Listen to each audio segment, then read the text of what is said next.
আপনি ইন্ডিয়ান নাগরিক হিসেবে যখন ম্যাপের উপরে দাঁড়াই থাকবেন, আপনি চিন্তা করতে পারবেন যে বাংলাদেশ নামক রাষ্ট্রটা আপনার জন্য কি পরিমাণ সিকিউরিটি থ্রেট। পুরো একটা রাষ্ট্র, এবং ওরা অনেক সময় মজা করে বলে যে পৃথিবীতে একটা দেশ আছে যেই দেশের ম্যাপ কিনলে আর একটা দেশের ম্যাপ ফ্রি পাওয়া যায়, সেটা হলো ইন্ডিয়ান ম্যাপ। কিনলে বাংলাদেশের ম্যাপ ফ্রি।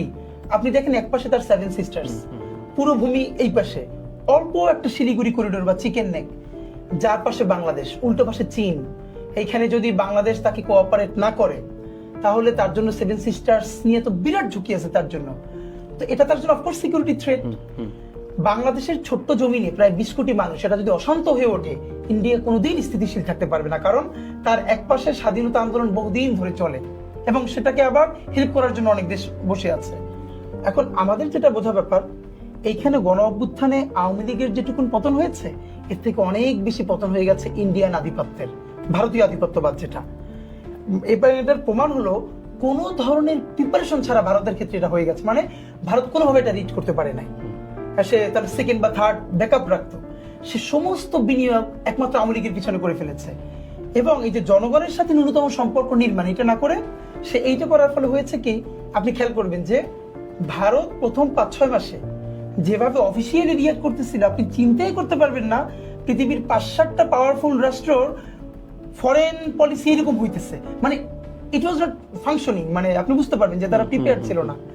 এখন ব্যাপার হলো এখানে অফকোর্স ইন্ডিয়া তার সর্বোচ্চ মুভ করবে তার নিজের সিকিউরিটির জন্য। তা আমি তার সাথে ডিল করবো কেমনে?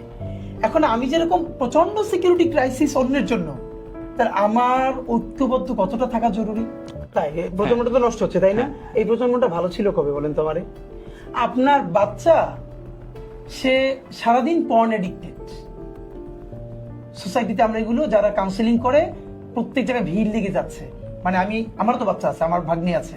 প্রথম কথা হলো, আপনার নিশ্চয়ই মনে থাকার কথা 2014 সালে চঞ্চল চৌধুরী ভাইয়ের নাম বলি, অফকোর্স ওনার আর্টিস্ট, যে এটার প্রতি স্যালিউট। কিন্তু বাংলাদেশের সব থেকে বড় পলিটিক্স থেকে জানেন, সবাই পলিটিক্স করে in the name of a political banner. বলে আমি রাজনীতি বুঝি না, আমি একজন শিল্পী, আমাকে শিল্প নিয়ে বাঁচতে দেন। রাজনীতি বোঝে না, কিন্তু বেগম জিয়ার বাড়ির সামনে ঘেরাও দেওয়া বোঝে।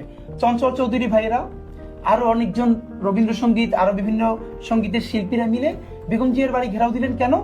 কারণ 2014-তে যখন দেশে নির্বাচন ছাড়া, ভোট ছাড়া নির্বাচন করা হলো, 153টা আসন আনকনটেস্টেড হয়ে গেল, ইলেকশনই হলো না, উনি তার বিরুদ্ধে যে অবরোধ রাখলেন, সে অবরোধে পুরো জীবন রাষ্ট্র ধ্বংস হয়ে যাচ্ছে।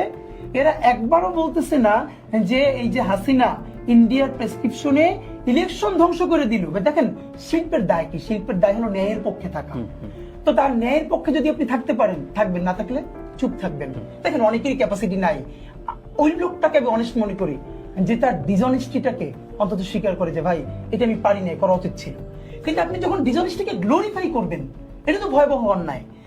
তাদের তখন শিল্পীদের দাঁড়ানোর কথা ছিল, যদি সত্যি তারা আর্টিস্ট হতেন, যে কেন নির্বাচন, মানে ভোটাধিকার তো মানুষের ন্যূনতম রাইট, আপনি এটা কাইতে দিচ্ছেন। সেইটা না করে আপনারা সবাই মিছিল করে বেগম জিয়ার গুলশানের বাড়ির সামনে গেলেন, কি উনি মানুষ পোড়াই মারতেছে। এর মানে আপনি রাজনীতি বোঝেন না, কিন্তু আপনি বেগম জিয়ার বাড়ি ঘেরাও দেওয়া বোঝেন। আপনি রাজনীতি বোঝেন না, আপনি আওয়ামী লীগের সফট উইন্ডো হিসেবে প্রতিদিন তাদেরকে প্রমোট করা বোঝেন।